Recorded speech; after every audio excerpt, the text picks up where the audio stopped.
धनी काजी महापुरुषों जी, कल चंडीगढ़ में हुए संत समागम में सदगुरु माता सुदीक्षा जी महाराज ने जो वचन रखे हैं आप जी संतों के साथ दास साझा कर रहे हैं। कृपया सुने और अन्य संतों के साथ भी साझा करें। अभी तक चैनल को सब्सक्राइब नहीं किए तो कृपया चैनल को लाइक करें, सब्सक्राइब करें। धन्यवाद जी। साथ संगत जी, प्यार से कहना धन निरंकार जी। चंडीगढ़ के इस मैदान में आज ये सत्संग में जैसे हर एक ने ये अपने मन के भाव रखे कि जीवन में हर एक चीज़ जहाँ उसकी महत्वता है, चाहे वो संसार को ही देख लें कि ये कुदरत इतनी खूबसूरत, हर एक चीज़ों का एक अपना काम है। जैसे ये पेड़ पौधे, ये ऑक्सीजन से जुड़ी बात, और कैसे संसार की हर एक चीज़ अपने एक पर्पस को सर्व कर रही है। और वही एक उद्देश्य बताया गया कि कैसे इस मनुष्य जन्म को प्राप्त किया है, तो वाकई में ये पर्पस क्या है, ये किस कारण से ये जन्म मिला। ये एक उस तरह तो हर योनि में जो हम बात करते हैं निद्रा भोजन भोग भय की, तो क्या मनुष्य योनि में भी यही करना है? पालन पोषण खाना पीना एक इंस्टिंक्ट्स। यहाँ ये क्यों कहा गया है कि मनुष्य योनि ही उत्तम है?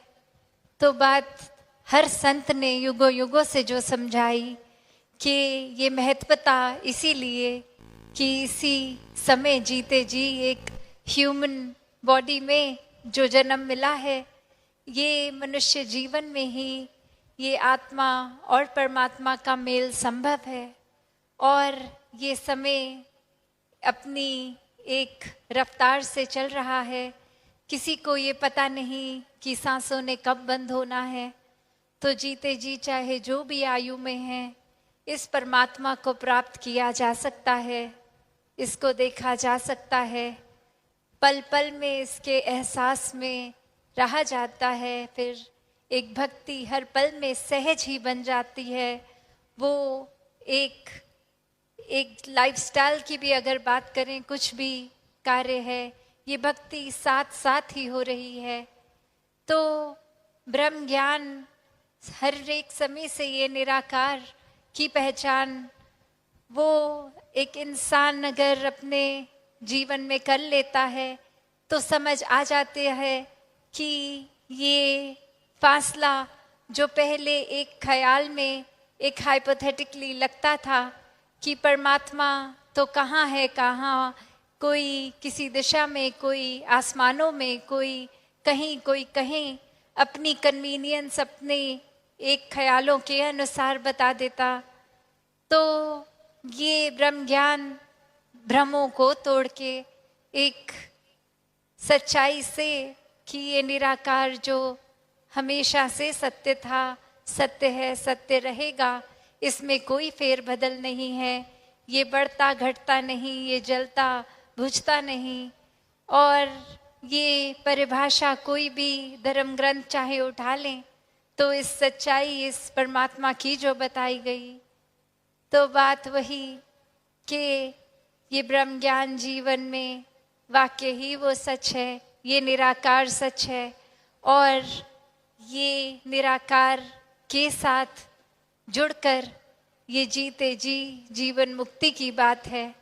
फिर उस समय का इंतज़ार नहीं कि मौत कब आएगी और ये आंखें बंद होने के बाद वो ट्रांजिशन कि इस दुनिया और उस दुनिया में जाकर कुछ वो फिर फर्क आएगा।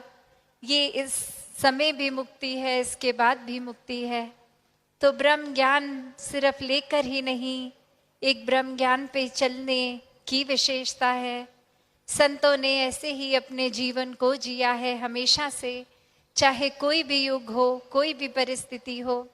संतों ने यही सिखाया कि जीवन तो कभी भी आसान नहीं रहा, कोई भी दुनिया में इंसान से पूछ लें तो कोई ना कोई प्रॉब्लम, कोई कष्ट किसी भी तरह का, किसी के चाहे तन का रोग होगा, किसी की आर्थिक अवस्था का होगा, किसी को एक दिमागी कोई बेचैनी होगी, किसी का मन भारी होगा, कुछ ना कुछ तो ये हर एक के साथ ये संसार में है। तो कोई चीज़ हर कोई गिनवा देगा। तो संतों ने यही सिखाया कि परिस्थितियों से भागना नहीं है, एक एस्केपिस्ट नहीं बनना। संत हमेशा इसी संसार में रहते हैं, उन्हीं परिस्थितियों को फेस भी करते हैं, पर फिर भी एक सुकून में रहते हैं, आनंद में रहते हैं। संतों के लिए कुछ एक चीज़ बदलती नहीं है। जो कष्ट एक अगर उस इंसान में भी है जो अभिमानी है, वो ही हो सकता है शारीरिक पीड़ा किसी संत के भी शरीर में हो। पर फर्क यही आता है कि ये ज्ञानी और अज्ञानी में, कि कैसे अज्ञानी तो फिर परमात्मा को ही कोसता है कि ये कष्ट क्यों हमारे हिस्से आ रहा है, ये ठीक नहीं हो रहा। और वहीं ज्ञानी शुक्राने भाव में रहते हैं कि शुक्र है अभी ये कष्ट इतना नहीं है, ये कोई पीड़ा इतनी नहीं है। और शुक्र है परमात्मा का कि अगर आपने ये सही समझा तो ही दिया। ये कष्ट पता नहीं कैसे, पर बहुत ज़रूरी होगा हमें एक्सपीरियंस करना, इसको गो थ्रू करना। तो एक कभी भी मन में कंप्लेन्स या कोसने वाला स्वभाव तो संतों का रहा नहीं। संतों ने यही समझाया है कि ये शरीर हमारी असली पहचान तो है नहीं। कोई शारीरिक दुख सुख है तो जब तक जीवन है तभी रहेगा। एक कभी भी भक्तों की अरदास ये नहीं रही कि संसारिक सुख मिले। भक्तों ने हमेशा आध्यात्मिक बात करी है, अध्यात्म की, आत्मा की, कि ये आत्मा का जिस तरह इस ब्रह्म ज्ञान से हमारा कल्याण हो गया, सभी का वैसा हो, सभी ठंडक प्राप्त करें। तो ये पहचान संतों ने यही बताई कि शरीर ही सच नहीं है हमारा। ये आत्मा ने तो अनेकों बार अलग अलग योनियों में, कभी जानवर बन के, कभी किसी और तरह एक शरीर को बदला है। ठीक उसी तरह जैसे हम हर दिन वस्त्र बदल लेते हैं, तो एक वही बात कि ये आत्मा इस परमात्मा की अंश है। तो कैसे एक ये पहचान अपने असली रूप की हो, तो वही एक आसान तरीका कि जब इस परमात्मा को जान लेंगे तो अपनी पहचान खुद ब खुद हो जाती है कि ये परमात्मा है और इसी से हम आए हैं, इसी में रह रहे हैं और इसी में वापस एक में खोना है। फिर कोई भेदभाव औरों के साथ भी नहीं। एक फ़र्क जो सामाजिक रूप में या बचपन से लेके बड़े होने तक का एक जो शिक्षा मिली, उससे हमने कोई विचारधारणा बना ली अपनी कि ऐसा है कि हम किसी एक विशेष जगह में निवास करते हैं तो हम ये हो गए, ये हमारी आइडेंटिटी हो गई, ये पहचान हो गई। हमारी चमड़ी का रंग ऐसा है तो ये है हमारी पहचान, हमारी बोली भाषा ऐसी है तो ये हो गई। तो ये तो एक संसारिक बात है।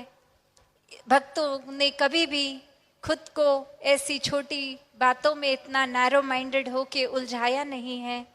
ये बहुत ही क्लियर होके, स्पष्ट होके भक्तों ने समझा है कि ये ऊपरी ये सब चीज़ें हैं, चाहे एक वस्त्र हो, चमड़ी का रंग हो, पर अंदर से ये आत्मा तो परमात्मा का ही अंश है और सभी में है।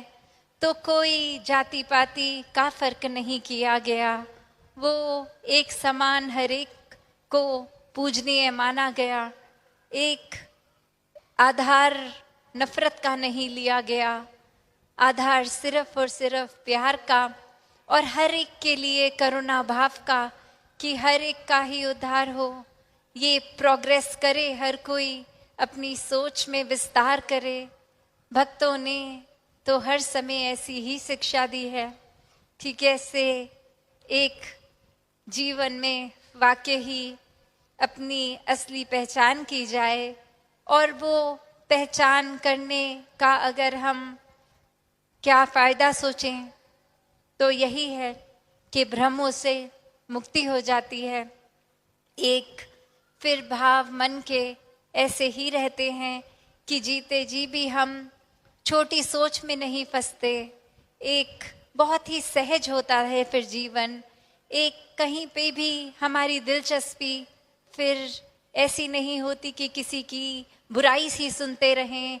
कहीं आग लगी है, चिंगारी है, तो उसको और बढ़ावा देके आग बनाएं।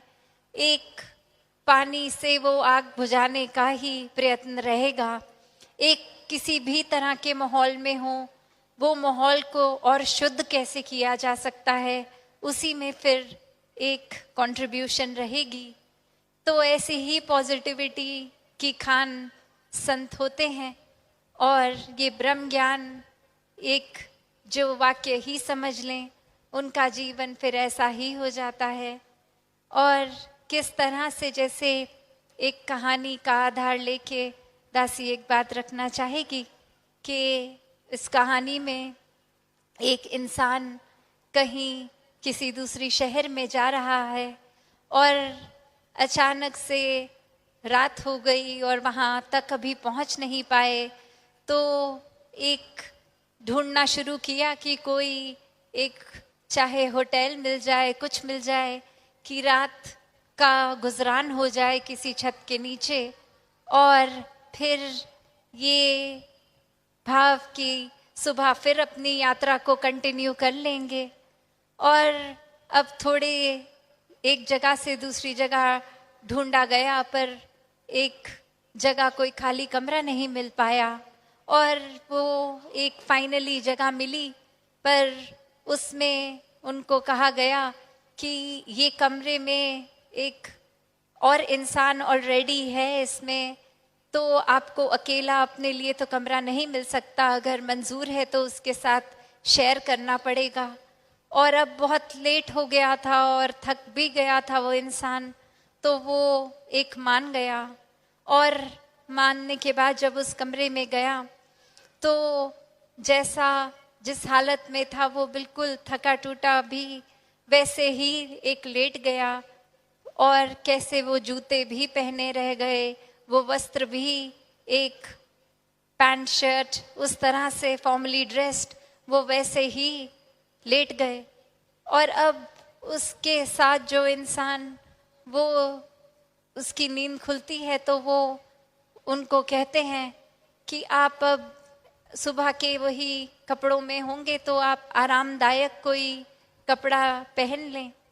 और वो इंसान फिर कहता है कि बात इतनी सी है कि ये मेरे लिए थोड़ा अनकंफर्टेबल एक बात है, क्योंकि आज तक जीवन में जब भी मैं सोया हूँ, मैं अकेले अपने कमरे में सोया हूँ, किसी और इंसान के साथ एक वो एक्सपीरियंस एक नहीं रहा इस तरह का, तो मेरी कंफर्ट जोन में नहीं है, इसलिए मैं एक इस तरह ही सही एक कंफर्टेबल नहीं हो सकता, पर ये रात तो बितानी ही है। और वो इंसान अब कहता है कि इसके पीछे का क्या कारण है कि आप एक नींद भी फिर इस तरह नहीं पूरी कर पाएंगे, एक उस तरह भी बेचैनी रहेगी। तो वो इंसान कहता है कि मैं जिस तरह हूँ वो मेरी पहचान है, ये कपड़े तो मुझे पता है कि मैं कौन हूँ। मैं एक अपना नाम बताकर कि ये मैं ऐसा दिखता हूँ, ये मेरे कपड़े हैं, ये मैं अगर अकेले कमरे में होता हूँ तो मैं ही होता हूँ, पर आज जब किसी और के साथ हूँ तो सुबह उठ के पता नहीं मुझे कैसे पता लगेगा मैं कौन हूँ, दूसरा इंसान कौन है। तो ये बात अब साथ वाले इंसान को अजीब तो लगती है, पर वो एक तरकीब बोलते हैं कि चलिए आप ऐसा कीजिए, आप अगर अपने आरामदायक वस्त्र कोई डाल लेंगे तो एक पहचान की ही बात है, तो एक कपड़ा बस अपने हाथ में बांध लें, उससे आप सुबह उठेंगे तो आपको पता चलेगा कि आप ही हैं और दूसरा व्यक्ति मैं हूँ। और ऐसे ही वो करता है और रात को वो व्यक्ति जिसने ये तरकीब दी होती है वो कपड़ा हटा के अपने ऊपर ही बांध लेता है। और अब जब सुबह होती है तो ये बात देखकर, ये नज़ारा देखकर वो व्यक्ति कहता है अपना नाम दूसरे के ऊपर लेके कि आप ये हैं। ये तो मैं समझ गया क्योंकि इस व्यक्ति ने अपना नाम लेकर कि इस इंसान ने वो कपड़ा तो रात को पहना था, तो अब जिसके ऊपर वो कपड़ा बंधा है वो तो फिर यही होगा। तो अब सवाल ये है कि मैं कौन हूँ। तो ये कहानी चाहे थोड़ी अब्रप्ट है, एक थोड़ी सुनने में एक ढांचा इस कहानी का थोड़ी अजीब है, पर ये जो भाव है कि कैसे वाकई ही हमने इंसानों ने एक क्या बना लिया है अपनी पहचान को, कि हमारा नाम हम किस तरह के कपड़ों से एसोसिएट करते हैं। और ये सिर्फ चाहे फिजिकल कपड़े नहीं, ये आजकल अगर हम देखें तो कोई डिग्रियां ले ली हों, कोई इम्पोर्टेंट पोस्ट पे हो, पदवी मिल गई हो, ये सब भी हमने अपनी पहचान ही तो बना ली है। अक्सर एक अपनी इंट्रोडक्शन अगर कहीं देते हैं तो बात यही होती है कि पहले अपनी पदवी, अपनी उपलब्धियां गिनवा देते हैं कि नाम से भी पहले ये लिया जाए, डॉक्टर लिया जाए, प्रोफेसर लिया जाए, कोई भी एक जो भी एक दुनियावी रूप में आइडेंटिटी बन गई, एक वो भी तो उस लिहाज में वो वस्त्र ही हैं कि ये तो असली पहचान नहीं है। कैसे एक समझ की बात है कि वाक्य में असली पहचान तो फिर यही है कि धीरे धीरे अगर हम सोचें कि क्या रह जाएगा, ये जब वस्त्र को भी एक बार ये बात हटा दें, चमड़ी को भी हटा दें, ये हड्डियों को, ये ऑर्गन्स को, तो क्या ही बच रहा है। यही आत्मा पे बात आती है जो असली पहचान है। तो ये हर एक ने अपने एक भावों में समझाया, चाहे वो बुल्ला जी की बात हो, वो अक्सर अपने ही किसी ना किसी एक बात में समझाते थे कि बुल्ला की जाना मैं कौन हूँ। तो वो एक क्या जानते नहीं थे कि उनका नाम क्या है, वो क्या अपने शरीर की पहचान नहीं जानते थे, शीशे में तो देखते ही होंगे खुद को। तो फिर ये क्या बात आ गई कि उनको कहना पड़ा कि कौन है, ये असली आइडेंटिटी की बात हो रही थी। मन तू ज्योत स्वरूप है, अपना मूल पहचान वाली बात कि वाक्य में क्या है और ये जीवन में ये सामाजिक रूप हो या कोई भी भ्रम के कारण जो ये रूह के ऊपर ये पर्दे पड़ते जा रहे हैं, ये भ्रमों में, उलझनों में इंसान फंसता जा रहा है, तो उससे हट के वापस अपने असली रूप को ही अपनाना है। ये परमात्मा का अंश है तो परमात्मा जैसा बनना है।